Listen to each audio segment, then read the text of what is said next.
After my last video, the Roman Empire had to fall, here is why, I got a ton of comments that claim that the same symptoms of a dying empire can be found in the United States of America.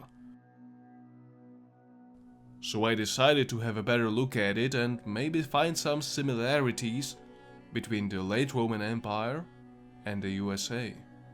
The USA indeed holds all cards of an imperium. No nation on earth has held so much power in their hands since the days of Rome. I think for that reason it is fair to look at some resemblances between the United States of America and the Roman Empire, weaknesses and strengths that both nations share.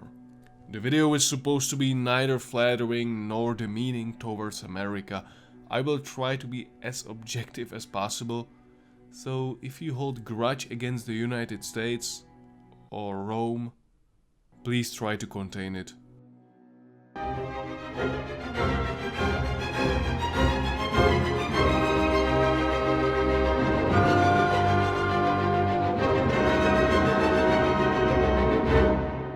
A great way to spoil a family reunion is to bring up politics to the table.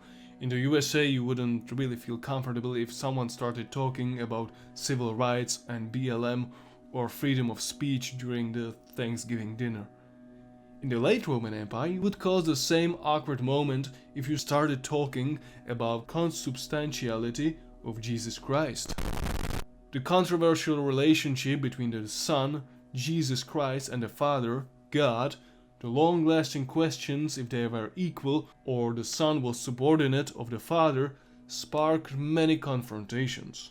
According to Arianism, Christ was consubstantial with God the Father, since both Father and the Son were made of essence, but not of the same essence. Nicene Creed believed that the Father and Son are equal, which is a stance that Christianity takes today. It might seem marginal to you today, but a Greek teacher Libyanus complained how he couldn't even buy a loaf of bread in Constantinople without a baker asking him what he thinks about Christ's substance. So in the same way, you in the United States wouldn't really go to a Black Lives Matter meeting and scream the you-know-what word. In the Roman Empire after 325, you wouldn't go to an Aryan neighborhood in Constantinople and scream, "The Son is of the same essence as the Father," cause you would fucking die. Pay attention next time when you attend a Christian mass and you cite the Nicene Creed.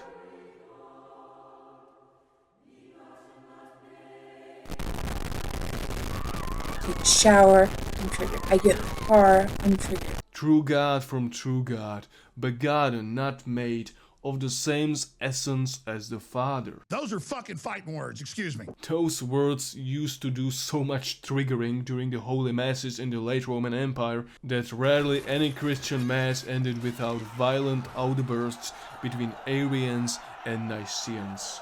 But there is one controversy shared by both the United States and the Roman Empire: abortions. In the US, there are two equally large groups of people that are in a long-lasting dispute over when should it be legal for a woman to have an abortion. So-called pro-choice movement supports a woman's right to have an abortion even if she's more than 20 weeks pregnant. Their opponents, pro-life supporters, would limit it to a week 5 or a total ban. Ancient Romans did not really bother that much with the question when. Infanticide was unfortunately a very common process back then, especially for little baby girls. How expendable they were for the Roman families underlines one infamous ancient Roman letter from a husband to his wife. If you give birth to a boy, keep it. If it's a girl, throw it away. It is the only way to explain why percentage of Roman women was low as 40% in the Roman general population. But how was it specifically with abortions? The 2nd century physician Soranus explains us the common process. For a woman who intends to have an abortion, it is necessary for 2 or 3 days beforehand to take protracted hot baths, little food and to use softening vaginal pessaries.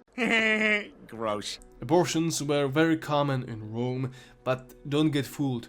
The fact that Romans were so quick in killing born and unborn kids wasn't a sign of being women's rights defenders, as pro-choice is labeled today. The matter of an abortion and infanticide was entirely in the hands of fathers and husbands.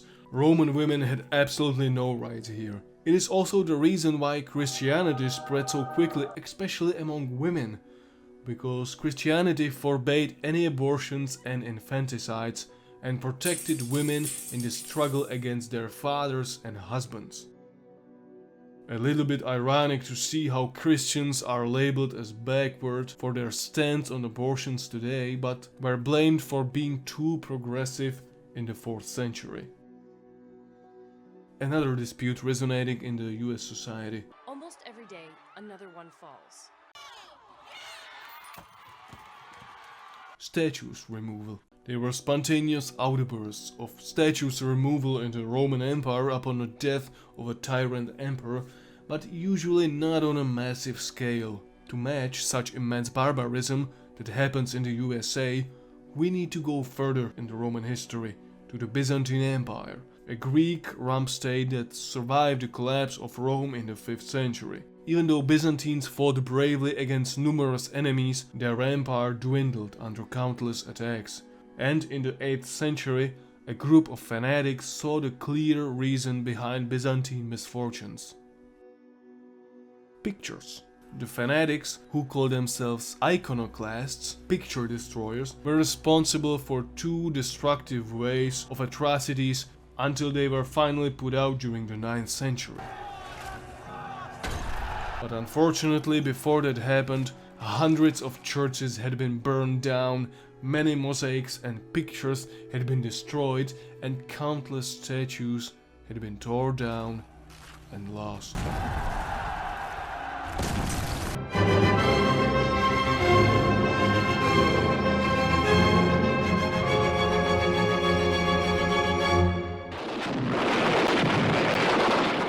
The failure to win the Vietnam War as well the war in Afghanistan was an incapability to understand the local customs of their enemies. The American government did not understand the tribal structure of Afghanistan, that do not follow the same concept of Westphalian sovereignty of modern countries, and can hardly adopt a democracy, as well as Vietnamese anger towards their corrupted government that was supported by the USA against the communist North.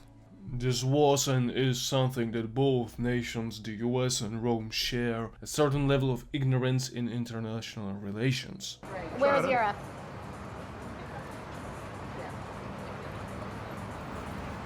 Don't know. Can you name a country on this map? Asia or Africa? That's a continent. Oh. The failure of common Americans to know basic European geography, as well as some facts about the peoples in the Middle East that Americans fight against, is comparable to Romans and their lack of knowledge about countless barbaric tribes they fought against. Even remarkable Roman historians like Tacitus, Suetonius or Ammianus constantly miscalled various peoples in their books. Persians are called Parthians in the 4th century, even though Parthia had been already conquered by Sassanid Persia. 3rd century Goths are called Scythians, who had already ceased to exist way back in the 3rd century BC. How Romans were clueless in terms of naming their opponents is summarized in the word Germans, even though those tribes had hardly anything in common. Both nations were also plagued by how incapable they turned out to be in conquering much smaller enemies, showing a clear signs of limitations of their empires. While the common Americans failed to understand why is it important to have their troops fighting in such distant countries like Vietnam and Afghanistan, common Romans were also opposed to an idea of conquering such distant countries like Caledonia and Germania, countries with zero economical potential. The USA and the late Roman Empire had the hard power, a superior and numerous army to destroy their enemies, but lacked the soft power, support of its own citizens to actually get things done, The USA had to pull out of Iraq and Afghanistan and Vietnam because of the same reasons. Tiberius left Germania unconquered. Domitian called Agricola off his successful Caledonian campaign, and Hadrian abandoned Mesopotamia. These wars were unprofitable and unattainable.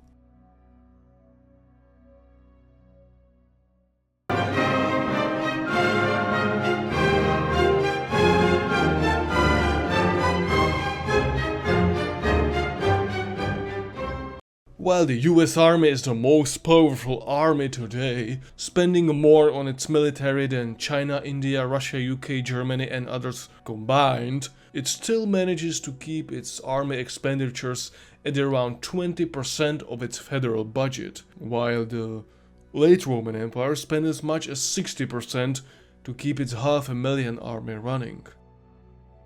Both armies, the US and the late Roman, are and were, however, also very ineffective in terms of achieving long-term goals. Romans lost between 300,000 soldiers in the Second Punic War against Hannibal in the 2nd century BC. That's 1/3 of all adult male population and roughly 5% of its total population. That was around 6 million at a time.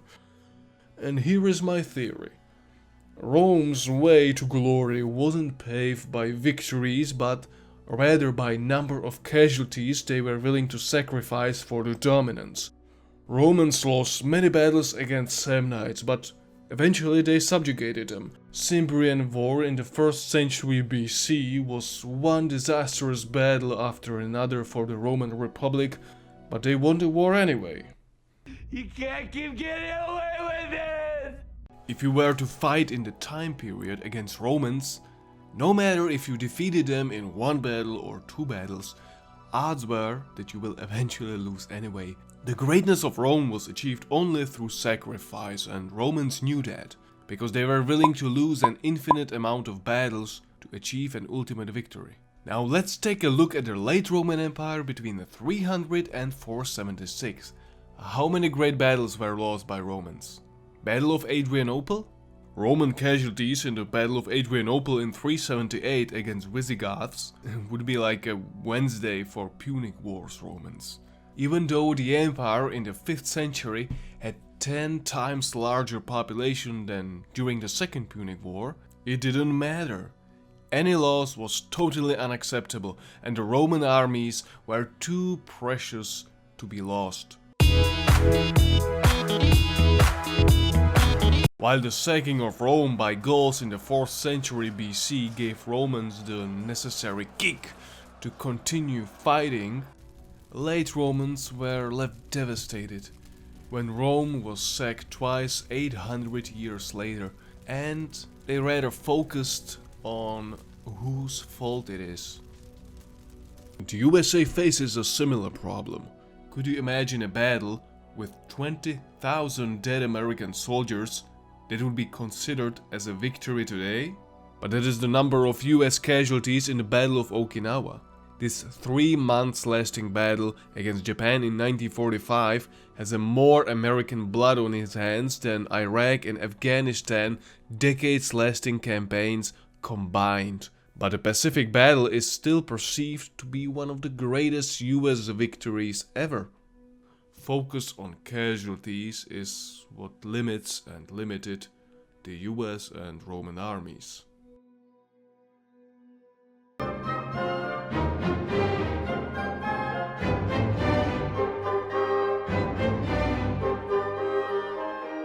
CGP Grey has a very nice video describing challenges every statesman needs to face in order to stay in power. The individuals needed to make the necessary things happen are the king's keys to power. All the changes you wish to make are but thoughts in your head if the keys will not follow your commands. The USA faces a similar problem as the late Roman emperors did. All of the state's funds end up eaten by their keys that keep them in power.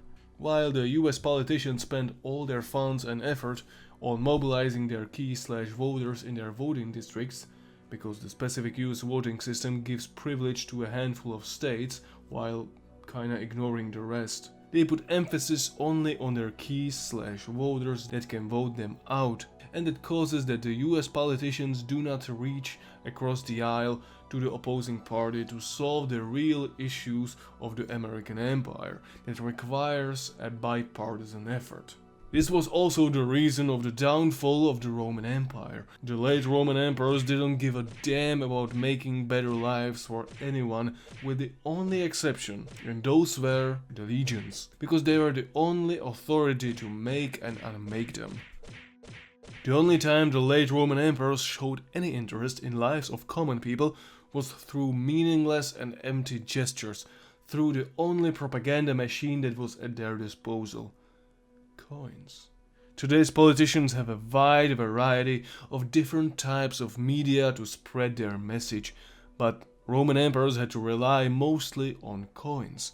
Putting your face on a coin, usually with a super serious face to let everyone in the empire know how seriously you are taking the situation, while your head is surrounded by simple and shallow mottos as unity, eternal peace, in dodging times.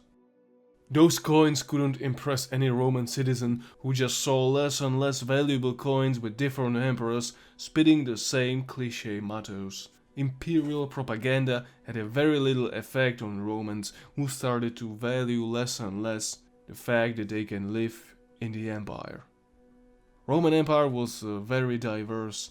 Thousands of different speaking cultures and religions dwelt within, and since emperors had almost no funds at their disposal, because almost all of them were spent on legions, the only way to win hearts and minds of Roman citizens for the Imperium was through cheap and shallow mottos that promoted inclusivity in the empire. It all started with Constitutio Antoniniana that granted Roman citizenship to every free Roman citizen, efficiently making the Roman citizenship worthless.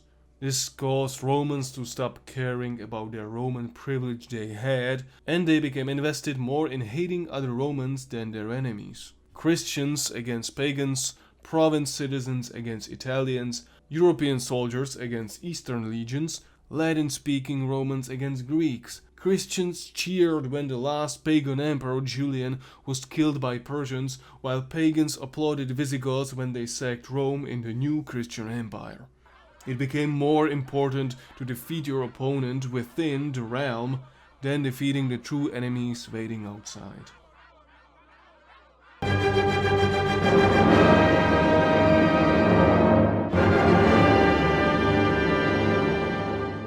There is seemingly a little resemblance between an ancient agrarian imperium and a modern economical superpower, but there are some similarities. The Roman state in the 3rd century was plagued by a hyperinflation that caused a downfall of its monetary system. Both systems believed that their economic problems can be solved by printing/minting more money. There's enough cash in the financial system, and there is an infinite amount of cash at the Federal Reserve. Fair to say you simply flooded the system with money? Yes, we did. That's another way to think about it. We did. Where does it come from? Do you just print it? We print it digitally. This is an exact copy of monetary policies of the 3rd century Roman emperors, who started solving their economy problems by decreasing the amount of precious metals in their coins, especially in silver ones. The Roman people, who noticed that the silver on coins can be easily wiped off just by rubbing it, started hoarding the good coins and kept only the bad ones in circulation, to which Roman state answered by further flooding the system with more bad coins, and eventually they caused a collapse of the whole Roman financial system. So these are the resemblances I personally see between the late Roman Empire and the USA. What do you think? Did I nail it or fail it? If I got something wrong or you see it differently, please let me know how you see it.